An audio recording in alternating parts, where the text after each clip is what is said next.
প্রথমে আসি এনক্রোচো আ লাসোতে। সহজ কথায় এটা হলো যখন দুটো রাস্তা একই লেভেলে এসে মেশে। মানে এখানে গাড়িগুলো একে অপরকে ক্রস করে, তাই ট্রাফিক লাইট দিয়ে সংঘর্ষ এড়ানো হয়। এখন প্রশ্ন আসতেই পারে, আচ্ছা, রেল ক্রসিং কি তাহলে একই জিনিস? আসলে তা না।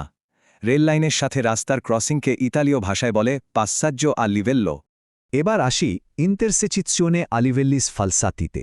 নামটা শুনলেই বোঝা যায় রাস্তাগুলো আলাদা লেভেলে থাকে। ভাবুন তো, এখানে থাকে ওভারপাস, আন্ডারপাস আর বিভিন্ন র্যাম্প। রাস্তাগুলো উপর নিচ দিয়ে চলে যায়।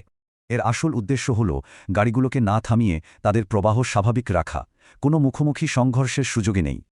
যেহেতু গাড়িগুলো একে অপরকে ক্রস করে না, তাহলে কি এখানে ট্রাফিক লাইটের দরকার আছে?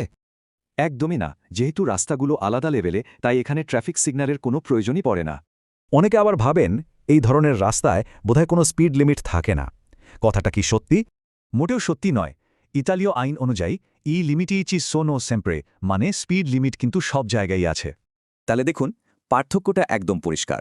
একটা একই লেভেলে, অন্যটা আলাদা লেভেলে। একটাতে সিগন্যাল লাগে, অন্যটায় লাগে না। মূল ব্যাপারটা হলো ভাবনার।